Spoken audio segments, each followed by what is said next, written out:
What's up, everybody? Welcome back to IGN Live from Comic-Con 2016. I'm Damon. This is Eric. We are joined by the cast of one of the best new shows on TV. If you're not watching Preacher, it's time to get on board. There's 2 episodes left. I love the show. Dominic is Preacher. Ruth plays the badass Tulip, and Joe is our lovable vampire, Cassidy. Hello. Lady and gentlemen, your show is very, very cool. It's difficult to explain to people sometimes. How do you usually describe the show? Still can't. You just can't. Impossible. No. Just watch it. It became very apparent of how impossible it was to describe when the creative team tried to explain it to us for the first time. When you were first in those meetings and they were saying, "Yeah, we really want you to make a series about a boy with an arse as a face, and sometimes the scenes will be set in hell, sometimes they'll be in heaven." It made absolutely no sense. So when I try and describe it, I can't understand what I'm saying. You did a good job. That was postmodern, because what you did was you explained why you couldn't describe. So we're all back on speaking terms. I think you did a really good job with the answer. It's an impossible answer, for sure. Question. How do you describe it? So there's a preacher, but he used to be this like badass hitman, but now he has the ability to tell people to do whatever he wants them to. And there's a vampire. And there's some angels. It's hard. It's really hard. See, if someone's listening to that, they just go, "What are you talking about?" Right. I gotta check this out. Well, there is certainly plenty ramping up here with these last couple episodes. The whole standoff on the last episode. When spoilers, by the way, we're gonna go into stuff. There was a standoff. There was a standoff. Your character has been taken away, except that of course we would think that he could leave that situation if he wishes. So what is his next move? Where have I been taken away to, Jim? after the Odin. In the back seat of the police car. Oh, yes, I'm in the police car. Yes. Now we're all there. I do. No, that's it. Thanks for reminding me. I get back to where I'm meant to be. And I create a meeting. And we have a meeting for to decide what the future is. And the meeting goes wrong. As things tend to do on Frasier. And then your characters, you weren't in the last episode a ton, but this was a heart-wrenching storyline. This poor dog that you had to deal with. Yeah. Poor bastard. Yes. Yeah. But and you said, I think you said, "Damn you, Jesse Custer," over the situation, because obviously she kind of knew what caused this all. So suffice to say, both of you are pretty pissed at Jesse right now. I mean, you chose to do it, but for a reason. So. Absolutely, yeah. Like I think for Cassidy in that moment, there was more than just Jesse going on this trip of megalomania. It was kind of, I think for Cass that there might actually be a God here. He doubts most things all the time, but it's getting pretty real. And if there is a God, then he's abandoned him to a world of just suffering. It's been awful for him. He's not enjoyed his immortality or being a vampire. It's just a nightmare. So in that moment, it's more than just, I think there's a bit of self-harm, there's all kinds of different elements, but I think that's a snapping point for Cass. And certainly with this guy who he absolutely adores, who's, going wayward. But yeah, and I think it's the scene, particularly the scene with the dog and Tulip and Cass, that relationship. I love how maternal Tulip is towards Cassidy. She's protecting him the whole time, like mothers him. And that dog, that's a big deal. That's, Tulip constantly suffers. Like, we've seen her on her own a lot of the time. And she just fucking deals with stuff. I know I'm not supposed to swear. I have been told that. I apologise profoundly. I'm just shit at getting it right sometimes. So yeah, she's that particular relationship. I adore that side of the whole thing. It's nothing but love, Well, I think for Tulip, she very much identifies with the underdog. Yeah, sure. And people who have been sort of maligned and sidelined. And I think that, the way that Jesse has treated Cass, there's very much echoes from her past about being sort of left alone and let down. And I think that she has this responsibility to sort of fellow orphans, and that's why she takes it upon herself to rehabilitate Cassidy. And I think that kind of behavior. I think the thing is that this is testament to sort of how much they both love Jesse, is that he can hurt them so much and so deeply. Yeah.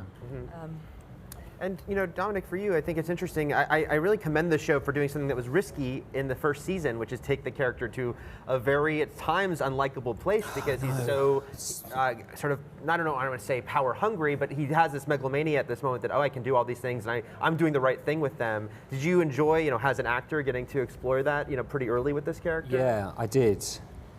It's tricky finding a balance of it because he is particularly unlikable. I actually didn't realise quite how unlikable he was becoming. And people were saying to me the other day, why do these people still back him and love him and support him?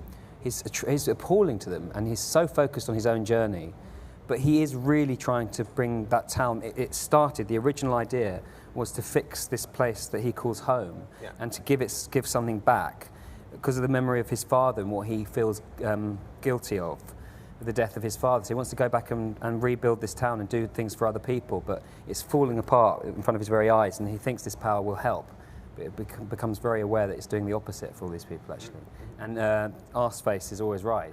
He tells him the truth, but you can't force people. You can't force change upon people. Right. They have to make their own decisions. They have to change for themselves. It's essentially what it is. But anyone with that power, given that power, becomes crazed, really. No one achieves greatness. Very few people achieve greatness when they have all power, which is normally seen through money, I suppose, and no one does anything really very great with that. No. I agree with something the Guardian said, that the motel fight scene, it's probably the most fun scene on TV this year. Oh my gosh, that was so great. Was that the most fun for you to shoot? It was a nightmare. It was a nightmare, It was a nightmare because it got cut like... it ended up. It's so funny. Like, Yeah. do you know what? It's amazing because like some of them fight scenes. I watched the original fight scene, and Anatole and Tom had been the two angels, Fiora and DeBlanc. Yeah. They'd come up with John. I've got every time in it with the second name. Say it for me, please. John Corrimore. Corrimore. Show. We're not helping him out.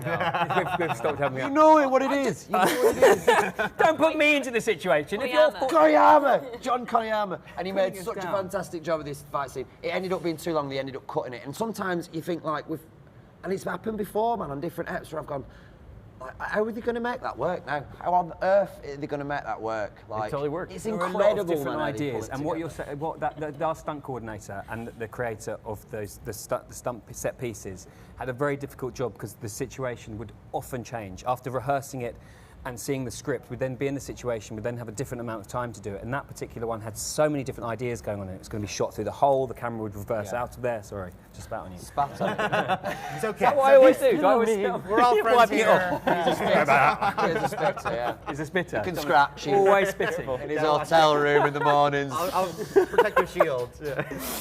I was boring. Who cares? Well, this show has these great sequences, and Ruth, we talked when I talked to you a few weeks ago in Austin about your entrance being one of the best entrances I've ever seen for a character.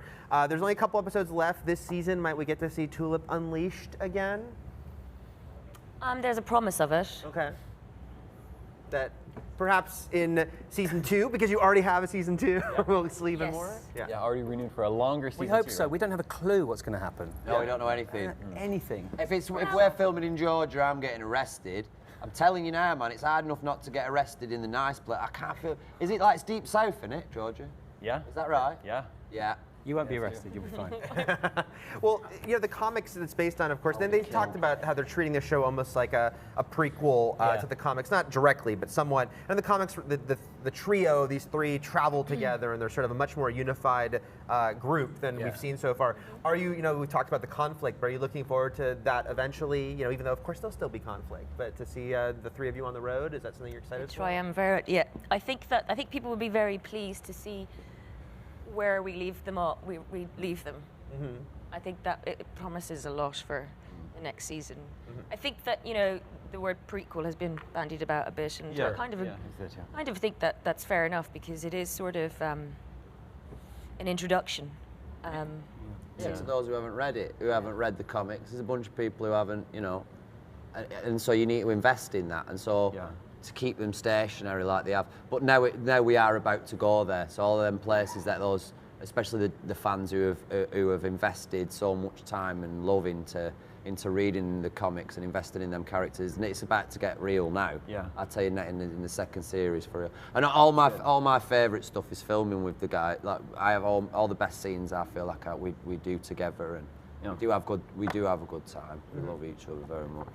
The show is Preacher, one of my favorite new shows of the year. There are 2 episodes. Look, I also really like The People vs. OJ. That was really good too. That's amazing. Ladies and gentlemen, thank you so much for coming by the show. Thanks a lot, guys. Thank you. Stay tuned. More to come from IGN Live here at Comic-Con after this.